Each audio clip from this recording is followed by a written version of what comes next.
meus amores, sejam bem-vindos a mais um episódio de Café com a Bia. E hoje nós teremos como convidada a doutora Celine, que é nutricionista. Já ela vai se apresentar para vocês. E olha, o tema que nós vamos falar hoje, pega aí, Celine, ó, para eles verem. O que será? O que será, gente? Spoiler dos temas que nós vamos falar hoje. Mas o nosso tema hoje principal será saúde intestinal. Como que ela está interligada a todo o nosso corpo, como que ela pode influenciar em diversas doenças como TDAH, infecção urinária de repetição, endometriose, candidíase, depressão, ansiedade. Nós vamos falar tudo isso no nosso episódio de hoje. Então, se você gosta desses assuntos, fica aí assistindo até o final. Não esquece de, antes de terminar de assistir esse vídeo, dar o seu like, deixar o seu comentário e compartilhar esse vídeo com aquela amiga que também precisa aprender um pouco mais sobre o intestino. Então, Celine, se apresente para que as pessoas possam te conhecer um pouco melhor. Primeiro, obrigada pelo convite, né? É sempre um prazer falar um pouquinho com você e com seus espectadores. Meu nome é Celine de Carvalho Furtado, eu sou nutricionista, sou pós-graduada em gastroenterologia, então venho desde 2014 estudando um pouquinho sobre saúde intestinal e vamos falar hoje sobre o nosso tema favorito. Celine, hoje em dia as pessoas acham que é normal terem constipação e diarreia, né? Tanto que quando a gente pergunta, mas e seu intestino, como é que ele funciona? Aí a pessoa já fala, normal. Por quê? Porque já acha que ficar 3 dias sem ir no banheiro é ok, ter gases é ok. Então as pessoas acham normal ter pum fedido, CC, bafo, né? Elas não entendem que não é pra ser desse jeito, né, Celine? Principalmente quando alguém da família tem, né? Então, é normal, minha mãe é assim, minha avó também era, todo mundo tinha intestino preso, ou todo mundo, né, tem esse problema de distensão e gases, e isso é uma queixa que eu escuto no consultório. A gente tem que ir pegando, puxando eles aos pouquinhos, porque é uma normalidade que é colocada muito grande. Então, antes da gente começar a falar dos problemas que envolvem o intestino, vamos falar para eles o que é considerado um intestino saudável, Celine? Você pode falar qual que é a consistência dessas fezes, como é que ela pode ser, qual é a frequência que essas pessoas precisam estar indo no banheiro para ser considerado saudável, um intestino normal? Fala um pouquinho disso pra gente, por favor. Então vamos lá, quando a gente fala de intestino saudável, não dá pra gente pensar nas alterações, tanto constipação quanto diarreia. E aí eu trouxe para vocês uma ferramenta que a gente usa que se chama escala de Bristol. Ela nos ajuda muito no consultório a mostrar para o paciente o que seria realmente normal do ponto de vista saudável. Então, os extremos 1 e 2, 5, 6 e 7 não são considerados normais. 1 e 2 muito relacionado com constipação, às vezes uma associação de dieta ruim, falta de fibra, falta de água o suficiente, e aí essas fezes geralmente, para que elas saiam, tem que ter muita força. É comum do paciente relatar nesses casos que ele sente que tinha mais para sair, mas não saiu tudo. Isso já é um sinal de um intestino que não está bem. Elas são mais endurecidas também. Já o outro extremo, que também não tem a ver com o intestino saudável, são aquelas fezes sem formato. O cocô lindo, gente, ele tem que se parecer com uma banana. Ele quase não suja o papel. Ele tem um odor muito suave, né? Não cheira a flores, mas também não estraga o banheiro de quem, né, está usando. Então, quando não tem formato, tem uma relação muito grande com alguma intolerância. E aí precisa investigar se é uma intolerância alimentar, se é um intestino que já está de tão inflamado, né? Sem vilosidades intestinais, sem a capacidade de fazer uma absorção correta. Mas os melhores, né, seriam 3 e 4 e o perfeito realmente é esse aqui, que está super feliz, fezes lisas. A cor é muito importante. Então o intestino saudável, ele vai fazer fezes de cor de castanha, amarronzada, porque isso tem uma relação com um bom funcionamento do sistema digestivo. Não é para ser verde, não é para ser preto, não é para ser bege. Então, todas essas alterações, apesar da nossa sociedade hoje não querer ficar olhando o cocô, né, Bia? É muito importante. Quando o paciente ele passa comigo, eu falo, eu faço perguntas e às vezes eu falo, gente, como é que a pessoa não sabe responder? Né? Muitas pessoas nem olham pro cocô na hora de ir no banheiro, né? Elas vão lá, dão uma descarga, nem olham pra ver como é que estão aquelas fezes, se tem restos alimentares. Exatamente. Se o Se vaso boia. se boia, se afunda, se o vaso tá cheio de gordura.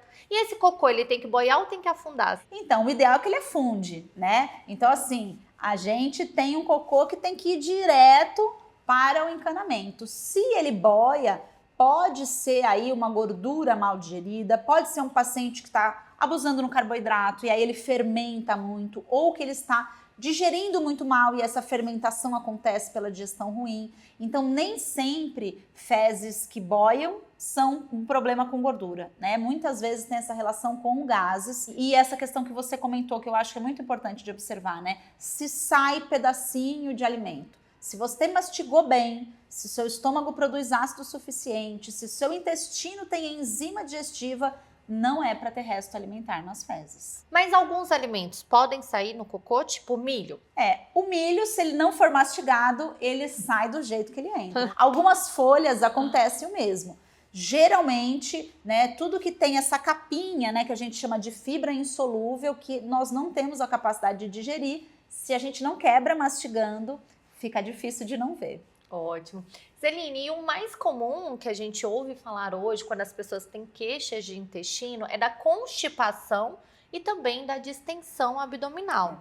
A gente podia falar aqui um pouquinho sobre as principais causas de constipação para eles, por que que isso acontece? Constipação é muito multifatorial, né? A gente tem desde questões anatômicas e fisiológicas provocando isso, desde um estilo de vida ruim, né? Então, assim... Que é o principal que a gente vê. Exatamente. Eu tenho pacientes que falam, eu faço dieta, como muita fibra, mas não se exercita, não se movimenta. A movimentação, gente, é importante para estimular o peristaltismo, que é o movimento que o intestino faz. E o consumo da fibra errado. Então eu vejo que o paciente constipado, ele sempre tem uma orientação de um amigo, de um vizinho, às vezes até do profissional da saúde, mas o paciente ele vai somando as orientações, né? Alguém fala, come mais aveia, come granola, come psyllium, come chia, ele come todas as fibras.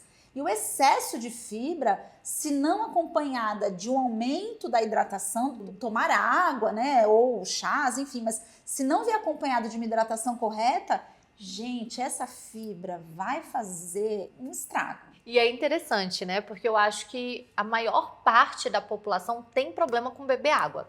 Porque dificilmente eu pego um paciente que bebe ali 40 ml de água por quilo, ou 35 ml de água por quilo, né, Celine? Então, olha pra você ver, uma coisa tão simples como não beber água já pode ser a grande causa da sua constipação. Outro ponto também muito interessante, Celine, que a gente pode falar aqui pra eles, que eu vou falar esse ponto, você pode falar outro, é a deficiência de magnésio. É verdade. Né? Porque a hipomagnesia também pode gerar constipação. E o nosso solo brasileiro é um solo muito pobre em magnésio. Então, quando a gente tenta pegar o magnésio só dos alimentos, talvez não seja o suficiente. E essa deficiência de magnésio pode gerar constipação. Então, o magnésio, que auxilia muito nessas pessoas constipadas, é o magnésio citrato e o cloreto de magnésio também. Costuma ajudar bastante e também o consumo de água, como a gente falou. E pensando em água, gente, já anota essa dica de número 1 que eu vou dar aqui, que uma forma, além de beber água o dia inteiro, água de qualidade que você precisa, algo que ajuda muito na constipação é beber água morna em jejum. Porque estimula a movimentação, né? Assim como o magnésio que puxa a água para estimular esse movimento intestinal, a água morna faz isso. Bebidas quentes, né, estimulam a movimentação intestinal. Então, se para você de repente for muito estranho, faz uma xícara de chá caprichada pela manhã. Você tem que ter hábitos que vão favorecendo essa motilidade intestinal. E quando a gente falou de fibras, né, a gente falou das tradicionais que todo mundo usa, mas é importante da gente saber a diferença entre fibra solúvel, que geralmente são essas, né, e que elas puxam água para si para fazer a formação desse bolo fecal. Então elas aumentam o volume das fezes, mas é importante na constipação a gente falar de fibra insolúvel, aquela que está nas folhas, nas cascas dos alimentos, porque é uma fibra que a gente fala no popular, assim, que ajuda a empurrar. Então a gente precisa da fibra para formar as fezes e aquela que ajuda essas fezes a escorregarem, né? E falando em escorregar, a gente tem que falar do consumo de gorduras também, que é extremamente importante, né? Antes da gente falar do consumo de gordura, você pode dar um exemplo dessas fibras para eles? Falar alguns exemplos de fibras que eles poderiam consumir? Sim. Quando a gente fala de fibra solúvel, aí a gente pensa no psyllium, na goma guar, na chia, na linhaça, na aveia. Quando a gente fala de fibra insolúvel, eu acho que a mais popular assim de todas é a gente pensar nas verduras mesmo, né? Eu acho que não vamos ficar falando de comer produtos integrais, né? Porque aí já me remete a outras questões, mas é folha, gente. Folha, e aí quando a gente quer volume dessas fibras para poder melhorar o funcionamento intestinal, folha refogada, porque a folha crua, né? Eu sempre dou o exemplo do espinafre. Os pacientes jogam um ramo de espinafre na frigideira, aí fica 3 colheres de sopa no final. Porque aí você consegue concentrar essa fibra insolúvel e ela vai ajudar muito no teu funcionamento intestinal. E quais chás também podem auxiliar? Porque, igual você falou, né? Quem tem dificuldade de beber água morna em jejum poderia adicionar o chazinho. Quais tipos de chás poderiam auxiliar na saúde intestinal? Eu acho que assim, pensando no princípio bebida morna, qualquer chá quentinho ia ajudar. Mas se a gente quer ajudar e a gente pensar assim, uma pessoa constipada, ela tem mais toxina nesse intestino. Essa toxina dá uma inflamada nesse intestino. Então eu pensaria assim, num chá de cúrcuma, num gengibre, hortelã. Se essa pessoa distender também, hortelã não tem como sair da lista. Se tiver distensão também nesse intestino, eu gosto de anis estrelado, funcho. E a gente vai pensando assim. Erva doce. Erva doce também tem um efeito legal. Camomila para tomar à noite é gostoso também. E tem essa ação antioxidante, anti-inflamatória. Então eu acho que opções não faltam.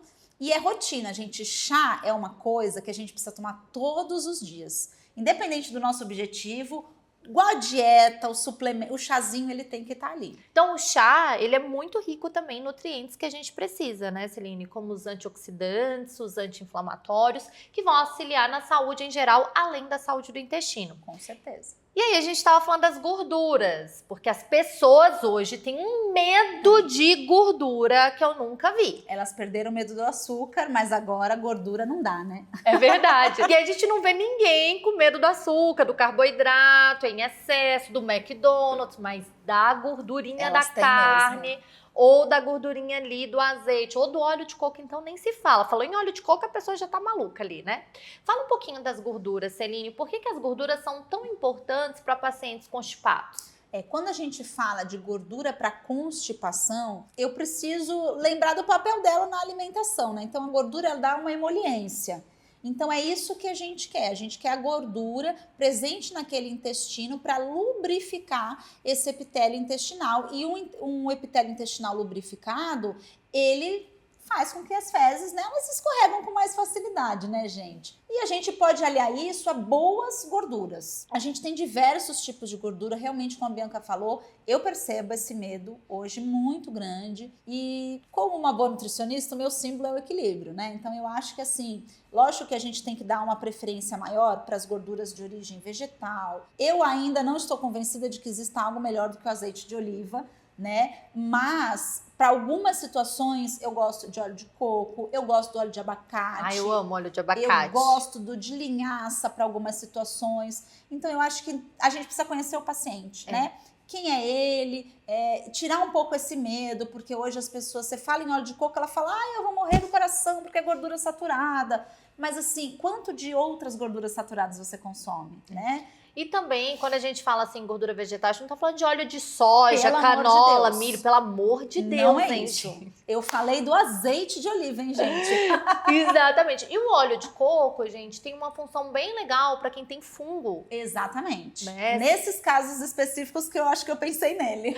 Né? Exatamente. Então, esse óleo você poderia consumir, por exemplo, uma colherzinha de sopa antes do almoço e não vai ter só benefício no intestino ali para fazer cocô, não. Quando você come a gordurinha ali antes do almoço, por exemplo, uma colherzinha de azeite, uma colherzinha do óleo de coco, como a Celine falou, isso também pode ajudar na saciedade. Exatamente. A onda do momento agora é falar, né, gente, de hormônios e de estimuladores do GLP-1. Estamos nessa moda. Vamos só relembrar. Os estimuladores do GLP-1, gente, que é o hormônio GLP-1 que é produzido de forma natural no seu intestino, é o que vocês conhecem como os análogos do GLP-1, que são as famosas canetinhas do emagrecimento. Canetinhas do mal, às vezes. Vamos falar um pouquinho mais, então, sobre as gorduras e o GLP-1. Celine, por favor. Naturalmente, a gente tem esse hormônio que é produzido no nosso intestino. E quando que a gente produz esse hormônio? Toda vez que a gente tem consumo de algumas substâncias específicas. Então, como a Bianca falou, quando a gente faz o uso de boas gorduras, né, antes das refeições,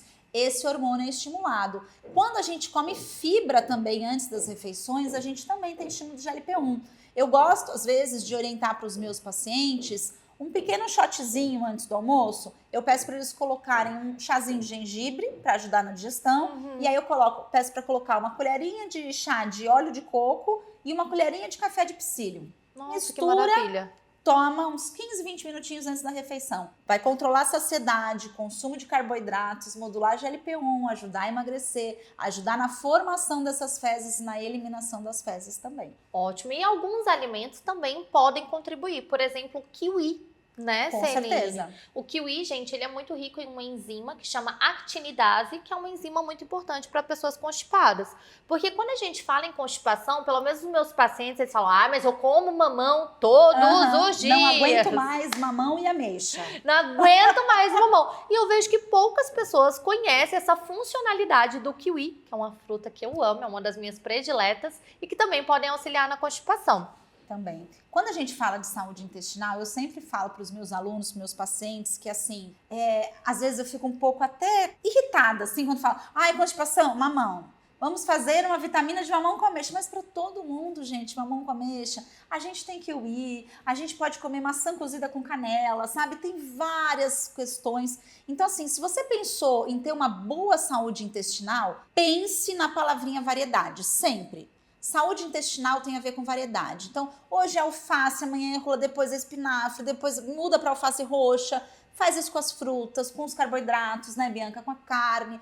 Porque cada nutriente tem, cada alimento, tem um nutriente diferente. Cada nutriente alimenta uma bactéria, um micro-organismo diferente no teu intestino. E quando você tem uma dieta variada, você tem esse equilíbrio entre as famílias que moram ali no nosso intestino, né? E o que mais a gente vê hoje, Celine, é uma monotonia alimentar. As pessoas comem todos os dias a mesma coisa, né? Então, assim, todos os dias elas comem só a cenoura, é só o tomate, é só o alface. E aí você falou que pra gente ter um intestino equilibrado, precisa ter uma variedade, né? Precisa ali estimular outros alimentos. O que pode acontecer se a pessoa comer todos os dias a mesma coisa? Então, como eu falei que cada nutriente alimenta uma família de micro-organismos diferente, você vai literalmente matando algumas famílias de fome, né? E aí atrapalha na diversidade da nossa microbiota. Tem uma frase que eu gosto muito de usar que é: a variedade da sua dieta é proporcionalmente igual à variedade da sua microbiota. Quando a gente mexe, não é um bom negócio, gente, mexer na diversidade da nossa microbiota intestinal. Ter menos famílias morando ali atrapalha, favorece infecções intestinais, favorece problemas digestivos, problemas intestinais e doenças inflamatórias, autoimunes. E aí, gente, a gente poderia ficar um tempão só falando dos problemas causados pela famosa disbiose, né? E para quem não sabe, a disbiose é um desequilíbrio dessa microbiota intestinal. O nosso intestino, ele é composto de bactérias boas, bactérias não tão boas assim, que são as bactérias ruins, também de leveduras, que são os fungos, os protozoários, enfim, eles vivem ali em uma harmonia. E quando tem um desequilíbrio, seja por estresse, sistema imunológico, alimentação errada, estilo de vida, falta de atividade física, falta de sono, uso de medicações desequilibradas, muito antibiótico, corticoide, anti-inflamatório, os famosos canetinhas do emagrecimento. Que já tem estudo mostrando, gente, que elas causam bastante danos até. Ali no nosso intestino, né? Não estamos falando mal, tá, gente? Não. É claro que tem pessoas que vão se beneficiar muito dessas canetinhas, não só no emagrecimento, como na diabetes, na pré-diabetes.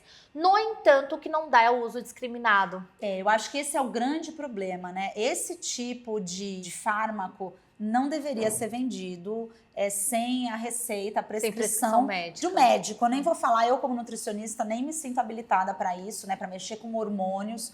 Então eu acho que o problema desse boom todo que tem acontecido é essa liberação, né? Porque as pessoas, gente, hoje elas usam quanto elas querem, por quanto tempo elas querem. Do jeito que elas E querem. do jeito que elas quiserem. Então, assim, eu não quero, eu já ouvi de uma pessoa, eu não quero mudar meu estilo de vida. Aí eu vou comprar as canetas. Gente, você vai pagar uma conta depois. Se você não mudar Isso agora, é furada. é que nem quem faz cirurgia bariátrica para não mudar o estilo de vida. Vai pagar a conta lá na frente, vai mudar o estilo de vida com as intercorrências da canetinha ou da cirurgia bariátrica. Então, assim, às vezes as pessoas acham que a gente é radical, né? Elas não querem nada de que não seja estilo de vida. Não é isso. Eu tenho bons pacientes que eu atendo, que vêm de gastroenterologistas, que vêm de endócrinos, que a gente faz o suporte dietético para paciente que faz o uso dessas canetas. Mas, assim, existe um controle de tempo para esses profissionais. Existe uma mudança de estilo de vida, porque existem grandes obesidades. Suporte, né, para essa microbiota, já que vai usar para o fígado. Vamos dar suporte para esse fígado, vamos dar suporte para essa microbiota, porque senão pode ter sim a disbiose, que é o desequilíbrio dessa microbiota intestinal. E aí, pensando em disbiose, essa disbiose pode favorecer o crescimento fúngico ou pode favorecer o crescimento de bactérias ruins. Vamos falar um pouquinho sobre SIFO, que é o supercrescimento bacteriano, Celine. Vamos. E agora você que tem candidíase de repetição, presta atenção em tudo que nós vamos falar agora. Porque as mulheres com cândida, elas acham que é só tomar fluconazol que o problema delas vão ser resolvido, Celine. Exatamente. Só que vai e volta, né? Eu tenho pacientes que estão nessa idas e vindas aí de fluconazol. Infelizmente, elas chegam já com um estrago muito grande. Você tem que entender que o fungo é um micro-organismo sábio, né? Ele sabe se esconder, ele sabe se camuflar, então assim, ele sabe se proteger das intervenções. Então, quando você usa uma medicação dessa, você pega o fungo que tá ali, ó, na superfície externa. Parte dele conseguiu entrar no epitélio e se esconder. A hora que ele percebe que o ambiente já não tem mais medicamento para agredir ele volta. E é por isso que as mulheres têm candidíase de repetição. Só que, gente, a candidíase de repetição, ela vem desse desequilíbrio que a Bianca falou. Então, enquanto você não corrigir o desequilíbrio, gente, você vai ficar indo e voltando com tantos desconfortos, né? Porque é muito desagradável. E além dos medicamentos que a gente já falou que pode causar essa desbiose, o que mais, assim, que poderia contribuir para a candidíase de repetição, Celine? Olha, se a gente for pensar em desbiose por fungo, má digestão de proteínas ou excesso de proteínas, né? Sem querer levantar outra polêmica, nós estamos na era das dietas carnívoras, né? Onde todo mundo come a quantidade que quiser de produtos derivados de proteína animal. Então, assim, toda vez que a gente ou não digere proteína o suficiente ou que a gente abusa nas proteínas, eu tenho uma alteração de pH desse intestino. Esse pH sobe um pouquinho além da conta. E aí as bactérias se sentem prejudicadas, vão diminuindo. E aí a gente precisa pensar que o fungo é um oportunista. Então, quando a gente tem uma desbiose, que a gente, sem querer, né, com uma dieta ruim, diminuiu o número de bactérias, o fungo tem espaço, ele cresce. Além de que, mais uma vez, gente, a gente não tá falando mal da dieta carnívora, não. Ela pode até ser uma estratégia muito benéfica por tempo limitado. Pontualmente. De forma pontual, porque de forma crônica, contínua, ela vai gerar uma alteração de microbiota. Não tem jeito. Tanto que eu recebo muitos pacientes na dieta carnívora que acabam ficando um pouco mais constipados, começam a se queixar ali. É claro, eles relatam melhora de distensão e tudo mais, mas se queixam um pouquinho ali da constipação e a gente tem que ajudar nessa dieta carnívora para que esse intestino funcione de maneira ideal. Então, vai fazer a dieta carnívora? Dá suportezinho para esse intestino. Cuida desse intestino para que não atrapalhe ali o bom funcionamento. Mas voltando na SIFO, além disso que a Celine falou, os carboidratos refinados, eles vão virar açúcar e fungo amam açúcar. Então não adianta, se você tem uma dieta onde você come carboidrato o dia inteiro em excesso, ou se você é pré-diabético, diabético, tem resistência à insulina, síndrome do ovário policístico, que tem relação com a resistência à insulina, você vai ficar mais propício a desenvolver um super crescimento fúngico. E aí a gente falou da candidíase, mas outros sinais, como por exemplo a dermatite seborreica, a queratose pilar pode estar relacionada. O próprio fungo na pele, nas unhas, né? Tudo isso tem uma relação lá com o intestino ruim. A desidrose, que às vezes as pessoas têm e não... a gente não tá falando que é só fungo que causa, Sim. tá, gente? Outras coisas como intolerância alimentar pode causar isso também, mas o fungo também pode estar associado a esses sintomas, enxaqueca crônica, Sim. fadiga, A libido cansaço. cai, o cabelo despenca. Ixi, Maria, é uma lista grande de sintomas para fungo. É verdade. Além disso, a gente tem também hoje, a gente fala muito das micotoxinas, que são substâncias que são produzidas, e as micotoxinas, elas têm uma relação até mesmo com a predominância estrogênica, gerando ali doenças como endometriose, adenomiose, melasma, acne, celulite, lipedema, que a gente tanto tem Exatamente. falado hoje em dia. Então, assim, todas essas doenças têm um fator relacionado também, não é só o intestino que causa elas, mas tem um fator que a gente precisa pensar aqui em intestino. E falando de SIFO, pensar também em micotoxinas. E já tem até exames que essas pacientes podem fazer, exames urinários de pesquisa de micotoxina. E tem uma micotoxina específica que ela é muito presente no milho, por exemplo, e que pode gerar essa predominância estrogênica. Mas tem outros alimentos também que podem ser contaminados. Quais são eles, E Celine? aí a gente vai entrar em um grupo de alimentos bem famosos, saudáveis, né? O grupo é alimentos famosos de dieta, as nuts. Então, assim, não vou falar mal das nuts, mas infelizmente ou felizmente, nosso país é um país tropical. É úmido e é quente e é tudo que o fungo gosta. Então, se essas nuts ficam armazenadas nesse tipo de ambiente por muito tempo, cresce fungo ali. Então, assim, se você sofre desse problema, precisa reduzir o consumo ou evitar por um tempo. Se não conseguir parar de comer, pelo menos tentar fazer um forno baixinho para você matar o fungo que tá ali, mas como a Bianca falou, a toxina já foi produzida, você vai acabar consumindo a toxina, porque a toxina não morre, mas ajuda já pelo menos não ter mais crescimento fúngico.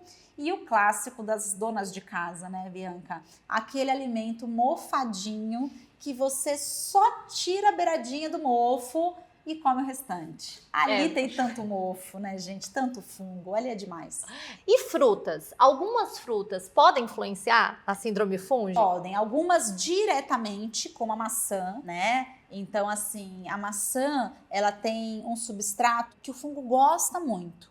Então, a gente fala de rafinose, a gente fala de arabinose, que são compostos da maçã que dão, assim, é tipo o favorito, aquela comida favorita da Cândida, é ali também. E a gente pode pensar nos cítricos. Indiretamente, os cítricos eles não vão alimentar o fungo, mas eles vão aumentar a quantidade de histamina que é produzida nesse intestino, o que leva a um leaky gut. E o que é o leaky gut, gente? É quando eu abro as portas desse intestino para deixar esse fungo que está ali ganhar o mundo do nosso corpo, né? E aí por isso que os sintomas de síndrome fúngica, eles são muito diferentes, né? Pode ser desde a sua unha com fungo lá no pé até mesmo, né, uma dermatite seborreica que você tem nos cabelos, no couro cabeludo, uma enxaqueca. Por isso que é difícil, às vezes, dependendo do profissional que pega um paciente desse, ele não vai identificar que é fungo. É verdade. E se você pudesse dar uma única dica, além da alimentação, né? Porque eu acho que a alimentação, quando se pensa em intestino, meu amor, não adianta você não querer comer bem. Porque a base do tratamento de intestino é alimentação. O Murilo, ele deu um exemplo esse final de semana que eu amei e eu quero dar aqui pra quem tá assistindo a gente lá, também. Que eu gosto do Murilo também. Esse exemplo que o Murilo deu, pra quem não conhece, é um professor de modulação intestinal, ele é nutricionista, eu acho que hoje ele é uma das referências no Brasil sobre modulação intestinal e eu e a Celine já fizemos o curso dele, inclusive a doutora Celine também dá aula na pós-graduação do Murilo Pereira, e o Murilo ele falou assim no curso esse final de semana, Celine, ele falou, quando o seu cachorro tá com problema de intestino, se seu cachorro tá com diarreia, se seu cachorro tá constipado, se seu cachorro tá peidando fedido, se seu cachorro tá com lesão de pele, você leva no veterinário, qual que é a primeira coisa que você faz? Ou você vai trocar a ração do seu cachorro, porque você já vai pensar que o problema é a ração, ou senão o veterinário vai aconselhar você tirar a ração e ir para uma comida natural para esse cachorro. Agora, por que quando é com você, que é um ser humano, você acha que não precisa mudar a alimentação? Quando é com cachorro, você muda. Agora, quando é com você, você não quer mudar. Você quer tomar remédio, quer tomar suplementos, mas mudar a dieta você não quer. Você sabia que eu lembrei de um caso engraçado? Eu tenho uma paciente carioca e ela tem um shih tzu. Sim. E um shih tzu começou com uma dermatite super forte e a gente na consulta de nutrição ela falando do desespero dela com o cachorro e a veterinária falou, ela falou, eu não aguento mais, Celine, porque eu tenho que cozinhar cenourinha, arroz e franguinho desfiado, e ela come miojo.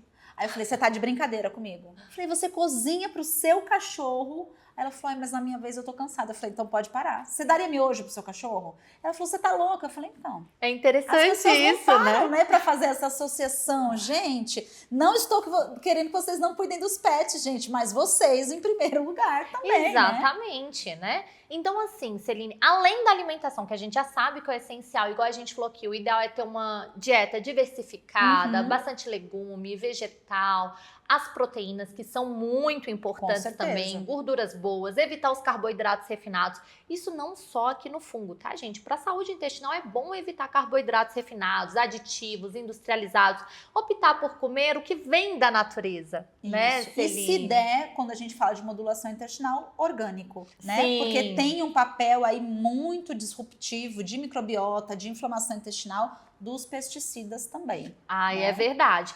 Então, além dessa alimentação que eles vão precisar equilibrar, qual uma segunda dica que você daria para SIFO em exclusivo? Eu acho que a gente pode falar de antifúngicos naturais. Sim, ótimo. Eu gosto de algumas combinações assim, mas as minhas favoritas são orégano e alho. Eu acho que não tem nada melhor. A gente pode, como profissional da saúde, indicar na forma de óleo, de extrato, de tintura, de chá. Mas em casa, no dia a dia, gente, você pega um frasquinho de azeite, meia cabeça de alho, dá uma porrada com a faca nesse alho para ele abrir, joga uma colher de sopa bem caprichada de orégano e usa. Usa para salada, usa para cozinhar, porque assim, você precisa matar o fungo, né? Eu gosto de própolis também para fungo, bastante. E aí o própolis, gente, o ideal é que ele seja inicialmente alcoólico, né, se puder, e que ele tenha um PV acima de 12%. E se puder ser orgânico, ainda melhor. Ainda melhor. E você falou uma palavrinha agora que me fez lembrar uma dica, que você falou inicialmente alcoólico, né? No protocolo de SIFO, esqueçam as bebidas alcoólicas, né? A gente não pode pensar em algo que estraga o seu intestino durante um tratamento que eu quero recuperar epitélio intestinal. E assim, o tratamento de síndrome fúngica, ele é tipo uma escola militar, né? Assim, ou você faz ou nem faz. Não tem escolha. Não tem escolha. Alguns protocolos, quando a gente fala de saúde intestinal, você consegue, assim, deixar uma refeição livre na semana, 2,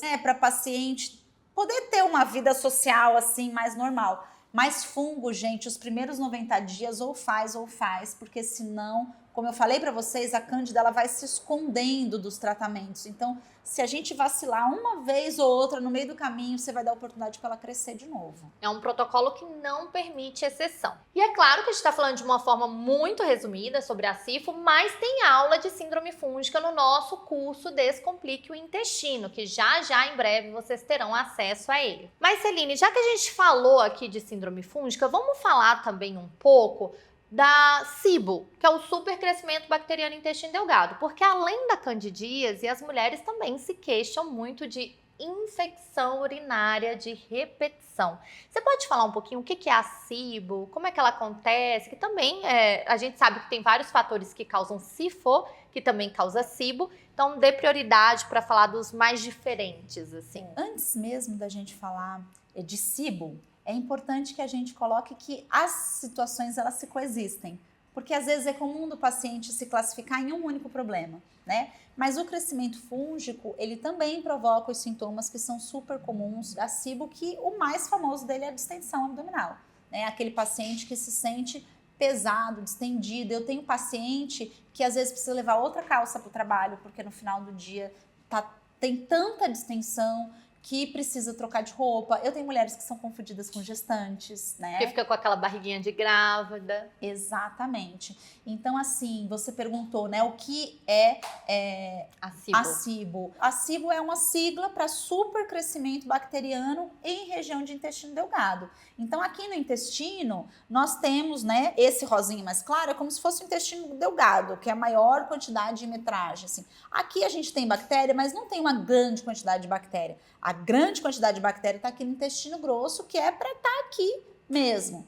Quando acontece de crescer bactéria demais aqui, nós temos a SIBO instalada. E por que acontece isso, né? São várias causas que podem levar. Como a Bianca falou até da síndrome fúngica, o excesso de carboidratos, né? Não somente refinados, mas aqui vai entrar uma classe de carboidratos fermentáveis. Então aqui as pessoas passam muito mais mal com manga, abacate, a família do brócolis, com os grãos no geral, né, com cebola e alho, e aí eles ficam tão tristes quando eu peço para tirar por um tempinho da dieta, mas precisa, né? Então assim, esses carboidratos fermentáveis, às vezes a pessoa tem um consumo muito grande, todo dia, igual, daquela monotonia que você comentou. Então eu tenho paciente que faz brócolis todos os dias, é a verdura que ela consome, né? E aí isso pode estar gerando a SIBO, a má digestão. Eu acho que é um grande ponto para o desenvolvimento, porque, gente, o nosso trato digestivo, ele é igualzinho uma indústria de fábrica. Então, assim, cada órgão foi treinado para fazer uma única função e se ele não faz, o outro não substitui, gente. Então, se a boca não mastigou, o estômago não tem dente, a digestão já vai ficar comprometida. Se o estômago não está ácido o suficiente, vai chegar no intestino maior, menos homogeneizado do que deveria, as enzimas digestivas não dão conta de digerir. Sobrou comida, seja porque mastigou mal, seja porque não tem ácido, seja por que for, chegou comida demais nessa região aqui intestinal, vou usar a ruim, mas não é, tá? É só um exemplo. Mas esses moradores de lá começam a se nutrir demais, eles comem demais. E quem já assistiu o filme Gremlins, dá pra gente fazer aqui um comparado, né? Então assim, come demais, se multiplica. Não é que nem a gente que come demais ganha peso. As bactérias, elas comem demais, elas se multiplicam. E aí a gente tem um grande crescimento de bactérias aqui em região de intestino. Então, para cuidar, já adiantando, para cuidar, tem que remover tudo isso, descobrir a causa. Se foi porque não mastigou, tem que orientar a mastigação. Se foi porque não tem ácido no estômago, tem que colocar de repente um cloridrato de betaína, colocar mais gengibre, mais alecrim nessa alimentação, porque estimula a secreção de ácidos. Se o problema é enzima digestiva, entrar com enzima digestiva. Primeiro, buscar essa causa, mas durante o período que a gente busca a causa, eu acho que dá para tratar aí os desconfortos, né, com que a pessoa dieta. Sente. E aqui, gente, é muito importante a gente falar dos inibidores da bomba de próton, que muitos de vocês usam, que são os famosos prazóis aí da vida, que vão inibir o ácido clorídrico. Com isso, vai ter má digestão de proteínas. Proteínas má digeridas estimulam as proteobactérias, que são as bactérias do mal. Essas proteobactérias em excesso vão produzir cadaverina e putrescina. Aí a gente volta na primeira coisa que a gente falou no café com a Bia hoje. O pum fedorento. E o bafo e o CC que você tem, esse fedor todo, vem dessas putrecinas e dessas cadaverinas e que a gente precisa tratar. E algo bem interessante, que é um estudo recente, mostrou um estudo japonês, que bactérias, essa bactériazinha aqui, ó, que você tá vendo, ruim, como a E. coli, que é uma bactéria mais comum quando a gente fala de infecção urinária de repetição. É importante vocês entenderem que a gente tem essa bactéria. Uma pessoa saudável vai ter. O problema é o super crescimento dessa bactéria. É a quantidade, né, que ela consegue se multiplicar. É a quantidade. E a E. coli, em grande quantidade, já tem estudos mostrando que a presença dela, até ali no útero, pode causar um refluxo menstrual pelas trompas da mulher, gerando focos de endometriose, gente. Olha que coisa maravilhosa. E sem contar que já tem vários estudos provando a relação da disbiose com a endometriose. Tantas mulheres que têm endometriose, que sofrem de distensão da endobele, endobarriga que a gente fala, Sim. né, Celine? E esses estudos, eles mostram o quê? Que a endometriose está muito relacionada com doenças inflamatórias intestinais e que mesmo que a paciente não tenha endometriose intestinal, que a endometriose dela seja no ovário, que a endometriose dela seja no diafragma, seja ali no ligamento, ainda assim ela pode ter sintomas intestinais, como distensão, dor para defecar. Ou seja, mulheres com endometriose também precisa ter um olhar para esse intestino, para essa disbiose, ver se ela tem uma SIBO, se ela tem uma SIFO, se tem uma síndrome de leaky gut. Além de diversas doenças, né, Celine? Exatamente. Acho que só para falar um pouquinho dessa relação de intestino e endometriose, é importante também a gente entender que quando envolve essas questões, né, femininas, o intestino, gente, diretamente ele age. Porque a partir do momento que a gente tem uma doença inflamatória, se eu tenho um ambiente inflamado aqui, o intestino é o maior fofoqueiro que a gente tem na história do nosso corpo. Então, se ele está inflamado, ele passa essa fofoca de inflamação para todos os lugares. E locais que já sofrem com a doença inflamatória, eu tenho a piora do quadro. Então, não dá para falar de tratamento de nenhuma doença inflamatória sem saúde intestinal. Fora que algumas bactérias que moram aqui, elas são responsáveis, né? Responsáveis não, mas elas têm a capacidade de desconjugar o estrogênio. Então, a gente tem lá o fígado pegando excesso de estrogênio, colocando num pacotinho, como se fosse de lixo, sabe? Assim, ele guarda num pacotinho de lixo, joga para o intestino e joga fora. Essas bactérias enxeridas, que estão em grande quantidade no estilo de vida ruim, elas vão lá, abrem esse pacotinho, jogam todo o estrogênio para fora e aí eu aumento a predominância estrogênica também, piorando o quadro. Então tem que cuidar do intestino. E quando a gente fala em predominância estrogênica, a gente pensa em lipedema, melasma, adenomiose, miomas e por aí vai. Então, gente, para resumir tudo, na verdade, todas as doenças têm um fator intestinal muito importante. A depressão, a ansiedade, as doenças neurológicas, enfim, eu acho que tudo hoje, né? Qualquer tipo de doença precisa ter um olhar para esse intestino. E nós falamos um pouco mais disso, de depressão, ansiedade, endometriose, síndrome do intestino irritado, digestão, supercrescimento fúngico, TDAH, inflamação, endometriose. A gente fala sobre tudo isso no nosso curso de intestino, né, Celine? Se eu fosse você, eu ficaria por dentro, observava, porque assim, não é de hoje. Hipócrates já dizia que todas as doenças começam no intestino. Eu adoro essa frase, porque às vezes o pessoal fala, ai, na modinha do intestino. Gente, verifiquem a época de Hipócrates e ele já dizia pra gente cuidar dos nossos intestinos. Celine, muito obrigada por você ter aceitado vir aqui no canal. Deixa seu arroba aqui pro pessoal que vai aparecer aqui na tela. Fala pra eles qual que é seu Instagram. O meu Instagram é profa.celinenutricionista. Vai ser um prazer receber vocês lá na página. Eu foco meu conteúdo na parte de digestão, intestino. Então, se vocês gostaram desse assunto, tem horas e horas lá para se divertir olhando o conteúdo. E se você gostou desse conteúdo que nós gravamos hoje, eu vou deixar o nosso link do curso de saúde intestinal aqui na descrição. Você pode comprar ele agora mesmo e aprender ainda mais desse órgão magnífico que é o intestino.